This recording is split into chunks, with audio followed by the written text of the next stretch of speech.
All right, folks, it's Wednesday, and welcome to Ask Evelyn, where we come to you every week and we answer your questions about recycling, compost, garbage, and other trashy topics.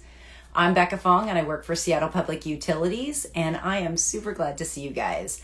I am the outreach coordinator for Seattle Public Utilities, so I am the gal that sends you your collection count. So answer some of the questions that you send in to us at Ask Evelyn. So every week we come to you, and my co-host is logging on right now. Here we go. So hi, Pat. How's it going? It's going good. I was just getting through intros. So you're up for introductions. All right. Well, terrific. So my name is Pat Kaufman. I'm the recycling program coordinator for Seattle Public Utilities commercial recycling and composting outreach effort, working with businesses, trying to help them recycle and compost as much as possible. Thus, all the posters and outreach material that we create. So yeah, happy to be here. Thanks. All right.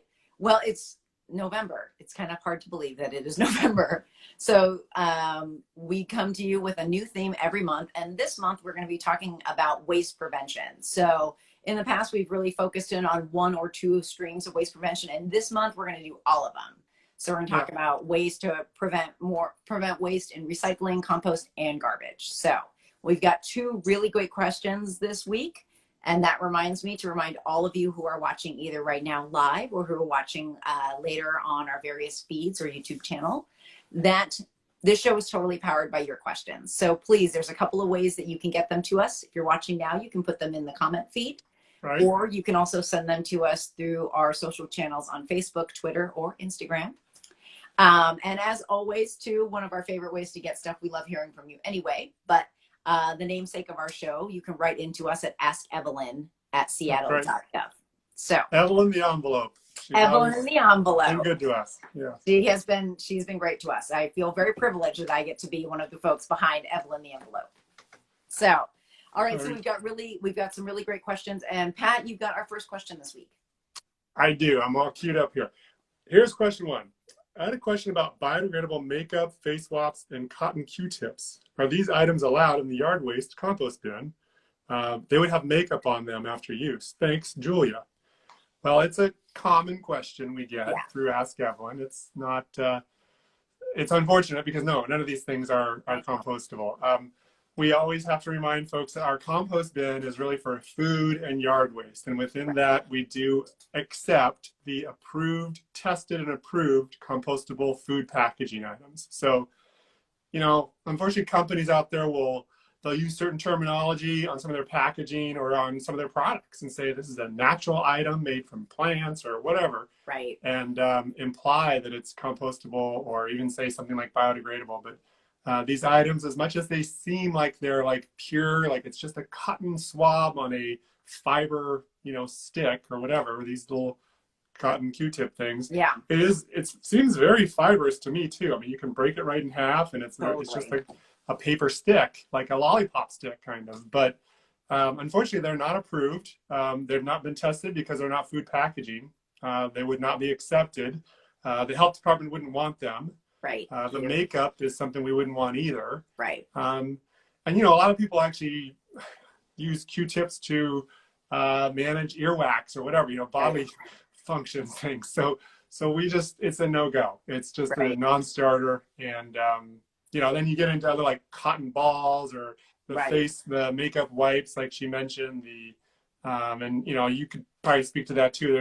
There's different manufacturers who are trying to chase the greenness of consumerism, and their packaging may imply something other than that. So totally, I know it's unfortunate. And this one came to us through the Ask Evelyn email box, which is awesome. So thanks, Julia, for writing to us, because we do get this question a lot. We get this about tissues as well, and a lot of it is, like you were saying, Pat, it's not food or yard waste, and we don't take anything that has been used for personal hygiene, right?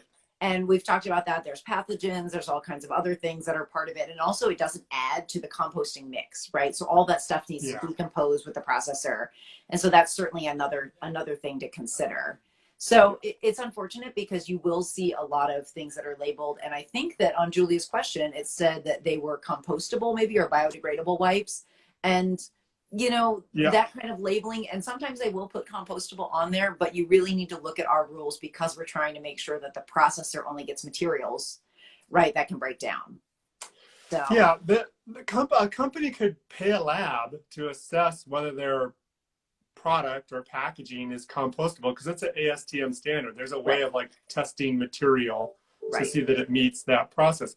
But it's not going to get the BPI certified or US Composting Council certification because it's not food packaging. They don't certify things that aren't in the food packaging space because that's all the composters want. They want food, and the only reason why they're accepting pagging is because they want the food that's in the packaging. I mean, exactly. some composters, if you read up on this stuff, or you see some stories, a lot of purist composters, they don't take packaging. That's some of the independent small outfits.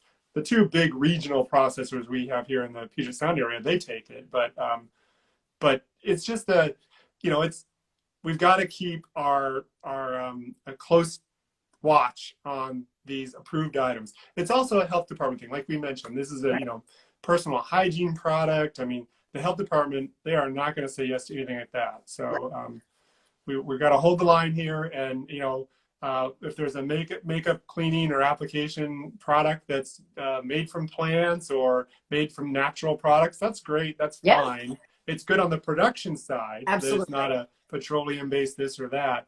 But so you're doing fine by purchasing the product. But unfortunately, get as much use out of it as you can. Yeah.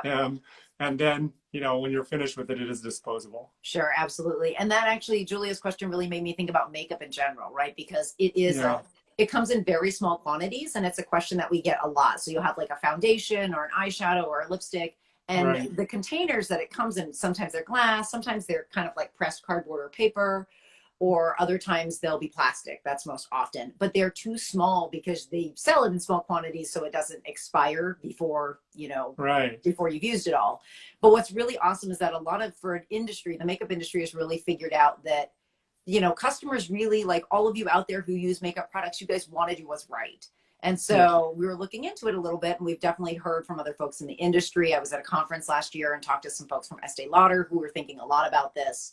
And there are a lot of companies that do a take back program. So on this show, we've talked a lot about extended producer responsibility, where if I'm the company that's responsible for making the thing, I should figure out, what happens to the packaging and that product at the end of life.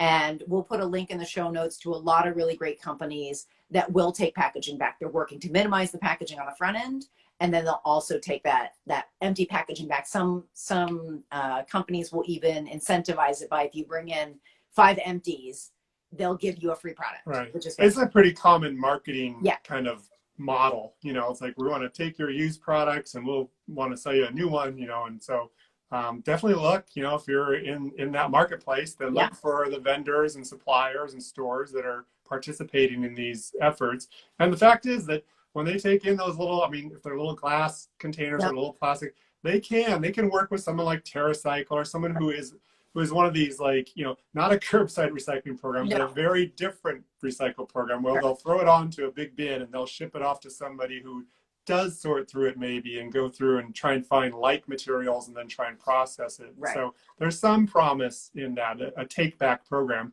It also falls within the category of extended producer responsibility, EPR, which we love to promote and encourage in businesses. And when these corporations, when these companies step into that space on their own, they voluntarily start saying, hey, I'll start taking packaging back. We're like, bing, exactly. Yeah, absolutely. That's what we want you to do with everything you sell, So we really have to try and focus on that sometimes.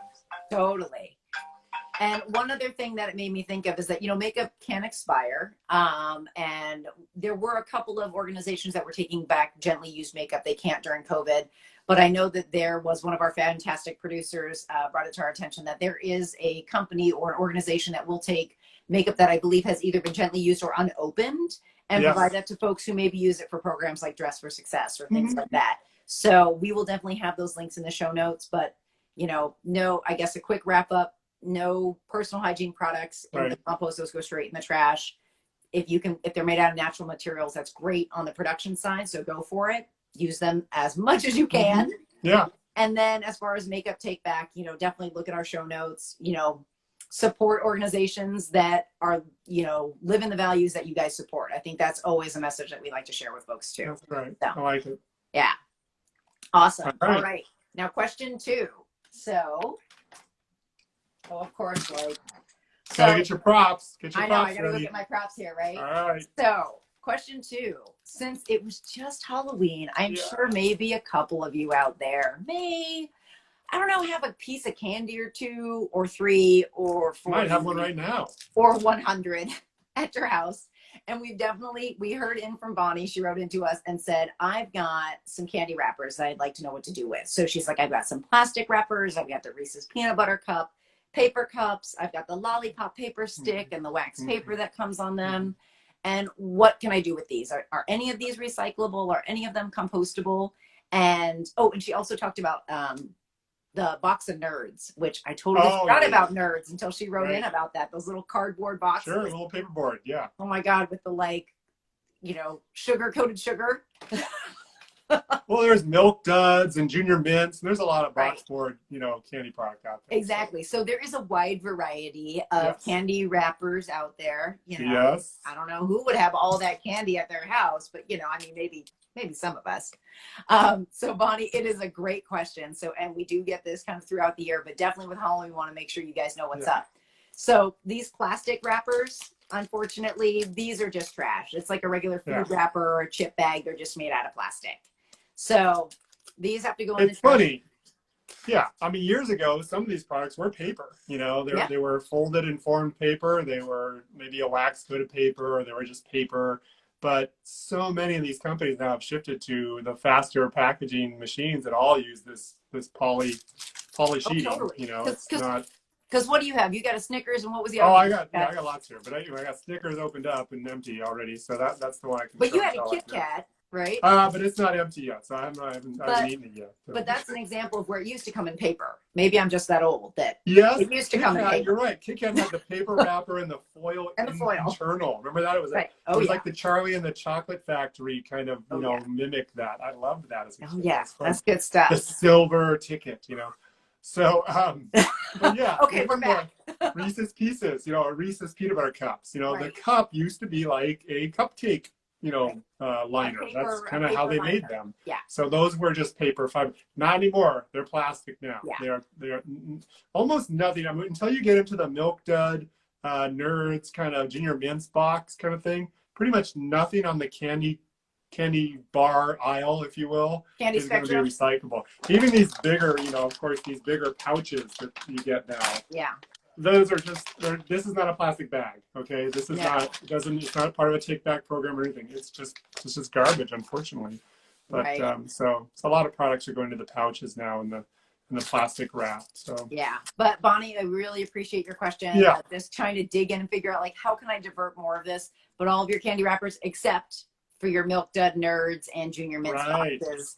Everything else is going to have to go in the trash. So those are just paperboard items, like a frozen food box or any kind of box, a cereal box, whatever. A lot of them are just simple boxes that don't even have a poly coating necessarily, but they're just glued, sealed, shut. So they're a product that's packaged. But the other thing we want to mention on this, though, is, you know, for Halloween, we're definitely in the space of single use, you know, single item fun size, you know, materials.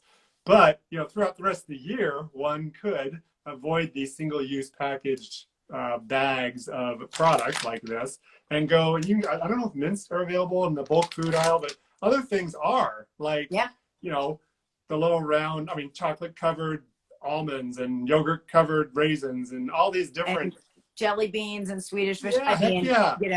Absolutely. The worms and the bears and all those things are available on the... And you know, you might even find different candy cookies and such, you know. There's all that big stuff. Bars and stuff. So, you know, there's a lot that one can do in the bulk food aisle to, you know, meet their desires for candy and not be in the, you know, constant consumer, you know, trap of single-use packaging. So absolutely, definitely. And I think that you had pointed out, you know, a lot of your commercial customers, you're seeing a lot of stores have moved away from the scoop for bulk items. And for right now. Like a push item, it's like a lever. Yeah, you kind of pull down on it and it drops open, the, you know, and the stuff just falls into your bag or whatever. But the ones where you have to use a scoop, a lot of the stores have stopped doing that in this time of COVID as a concern out of just being careful. So, but the drop ones are still in operate. At least the stores I've been to, they can still get bulk in those mechanisms. So, because you're not touching, you're not getting into the actual bulk supply. You're just getting whatever comes out you buy. Totally. Well, all of you out there, enjoy your candy, and when you're done, these can go in the trash. So, Bonnie, thanks for that question. It's a really good one. Especially as all of us who don't normally consume single serve things are very conscious out there, like, oh man, but it's a case in point where it's better that it goes into the garbage instead of into the recycling to cause a contamination, or into the compost where it's not going to break down. So it's a really good thing to remember. All right. Well, those were two fantastic questions. And now we're at the part of our show where we get into the weekly waste challenge. And so we put it out to you guys to come up with a challenge for us. And our challenge was, we've talked about textiles before, but it's how do you make clothes last longer, clothing items last longer? Because clothing is and textiles and shoes and things like that are one of the items that have the highest environmental impact when they're being produced. And you've probably heard the term fast fashion. Things are being done very cheaply. They're being shipped all over the world. And that has huge environmental impacts of all kinds, from emissions to water pollution, all kinds of different things. So making your stuff last longer is really a fantastic thing that you can do. So and on the fast fashion part too, it's like, when you can get a t-shirt for $2.99, well, it's probably not going to hold up too well for too long, So you also want to buy some quality products sometimes if you can, you want to, or find within the thrift store the quality item in that same category. But generally, textiles, shoes, jackets, things like that, repair and care is what we want to encourage folks to do, right? Those are the care things. Yeah. So Pat, what's something that you do that kind of helps things last a little longer? Or I can go first. You go first. I know you have the So this goes back to back in the day when I worked in grounds maintenance and I was a gardener for the parks department, and we wore boots, rubber boots. You get one set a year, and you are just living in those. Like those, they keep you upright, they keep your feet protected, they keep them warm. And it was really an awesome habit that I started then, working with a lot of folks who taught me how to really take care of my boots, right? And any kind of leather shoes at this point kind of get this kind of care. So back then, at the end of every week, we'd go and clean all the dirt off, and then we'd go in and we'd oil the boots, and you'd shine them because they need to be oiled so they would be waterproof and your feet wouldn't get wet, because wet, cold feet, let me tell you, there's nothing worse than an 8.5-hour shift on your feet where your feet are cold. So what I found is that I still have a pair of boots that I've had for probably 8 years. They're a great pair of Danner boots. I love those things. Keep them oiled, keep them cleaned. I also do that for some of my dress shoes that are made out of leather. And that has made them last for years and years, which is really kind of like my biggest tip and trick for making things that, normally you'd probably replace them a little bit more. I've also gotten new soles on them a couple of times. But it has made those shoes last for years, which is if you're working in a maintenance industry like that, like I too was on a grounds crew once before. I was on the gardening staff at Seattle Center many years ago, and we had the same thing. We had the boot truck would come through. You'd get a fresh set of boots every couple of years, and you had to take care of those because you're wearing them every day. So using the snow seal, the kind of like boot, like on the leather boots and stuff, we did the same thing. And it was, getting a good cleaning them real well on a Friday, or when you're done, working for the week, and then leaving them to dry, get them nice and dry before you apply that. Nice and real crispy dry before you apply that seal come Monday morning. Cause that's when you're back at it and the rains are, coming down. So I think that's great. I have boots that are older than my son, I think. He's 18 years old. So you can, I don't use them all the time now. That's probably why. But you can still use them. They're still totally functional. They were held up real well. And I also think, with rain gear or rain pants or any of those sort of like protecting your jeans, if you're going to work in the yard, pull on a pair of rain pants to go over them if you're going to be traipsing around, because that'll keep the jeans longer.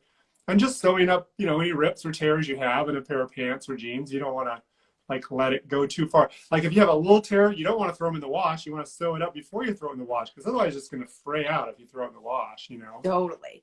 And then just washing clothes too often sometimes. That was another thing that I saw a blurb about it on Twitter or something, like the idea of why do we all wash our clothes so often? Like they're not dirty. You just Right. wore it for like 4 hours. You didn't like, you weren't running a kitchen or something in it. Right. You had them on. You just had some. It's like jackets. You don't wash your coats that often, unless it's your like undershirt. Right. Then you don't really need to wash all these things that often, because the washing machine is pretty.